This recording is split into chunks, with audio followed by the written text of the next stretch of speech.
بسم اللہ الرحمن الرحیم۔ السلام علیکم۔ لوگوں پر 3 احسان کرو۔ نفع نہیں دے سکتے تو نقصان نہ کرو، خوش نہیں کر سکتے تو رنجیدہ بھی نہ کرو، تعریف نہیں کر سکتے تو برائی بھی نہ کرو، لوگوں میں دل سے خوشیاں تقسیم کیا کرو، یقین کیجئے بیماریاں خود ہی ختم ہو جائیں گی۔ جب عقل مند بوڑھا ہوتا ہے تو اس کی عقل جوان ہو جاتی ہے، اور جب جاہل بوڑھا ہوتا ہے تو اس کی جہالت جوان ہو جاتی ہے۔ فرمان حضرت علی علیہ السلام۔ کچھ تکلیفیں ہمارا امتحان لینے نہیں بلکہ اپنے ساتھ جڑے لوگوں کی پہچان کروانے آتی ہیں۔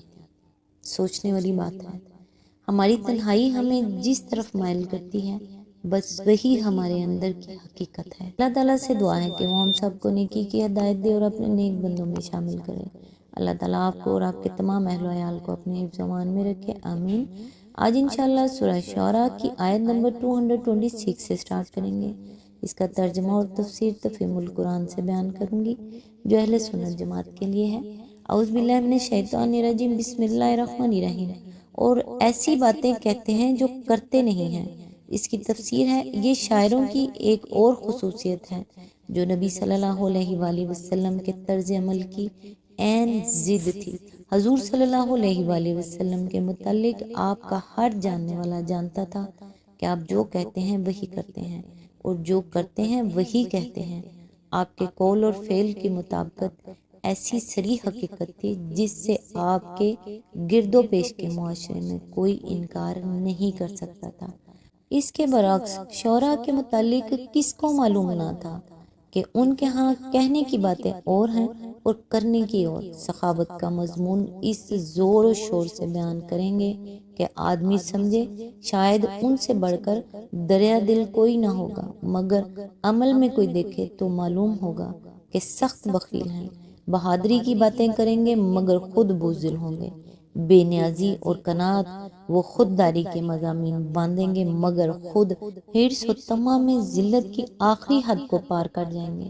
دوسروں کی ادنی کمزوریوں پر گرفت کریں گے مگر خود بدترین کمزوریوں میں مبتلا ہوں گے۔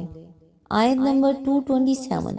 بجز ان لوگوں کے جو ایمان لائے اور جنہوں نے نیک عمل کیے اور اللہ کو کثرت سے یاد کیا، اور جب ان پر ظلم کیا گیا تو صرف بدلہ لے لیا، اور ظلم کرنے والوں کو عنقریب معلوم ہو جائے گا کہ وہ کس انجام سے دوچار ہوتے ہیں۔ اس کی تفسیر ہے، یہاں شعراء کی اس عام مذمت سے جو اوپر بیان ہوئی ہے، ان شعراء کو مستثنیٰ کیا گیا ہے جو 4 خصوصیات کے حامل ہوں۔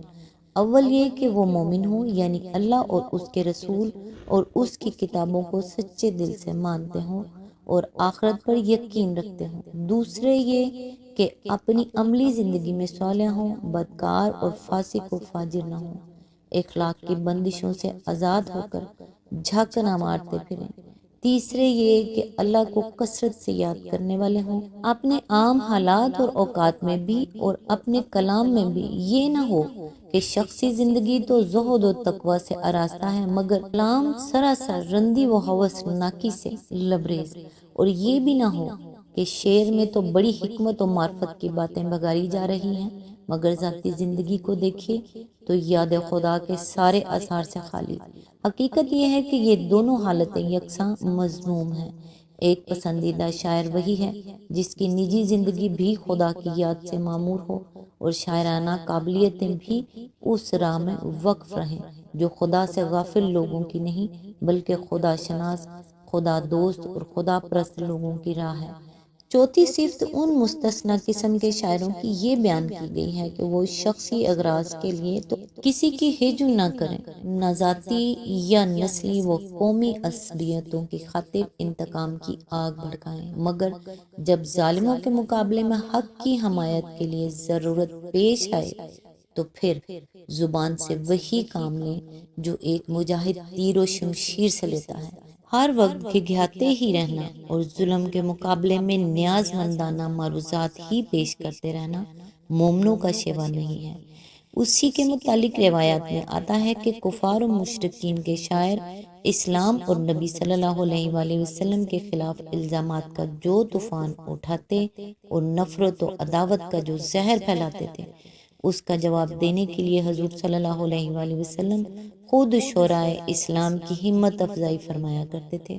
چنانچہ کعب بن مالک سے آپ نے فرمایا ان کی ہجو کہو، کیونکہ اس خدا کی قسم جس کے قبضے میں میری جان ہے، تمہارا شعر ان کے حق میں تیر سے زیادہ تیز ہے۔ حضرت حسان بن ثابت سے فرمایا ان کی خبر لو، اور جبرائیل تمہارے ساتھ ہے کہو، اور روح القدس تمہارے ساتھ ہے۔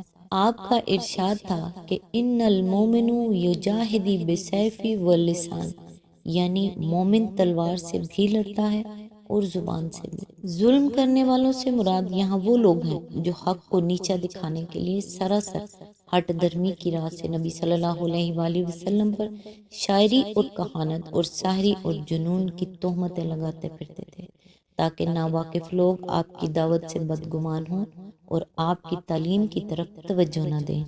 سورہ شعراء یہاں پہ مکمل ہوئی۔ نیکسٹ انشاءاللہ سورہ نمل کی آیت نمبر 1 سے سٹارٹ کریں گے۔ تب تک کے لیے دعاؤں میں یاد رکھیے گا۔ اللہ حافظ۔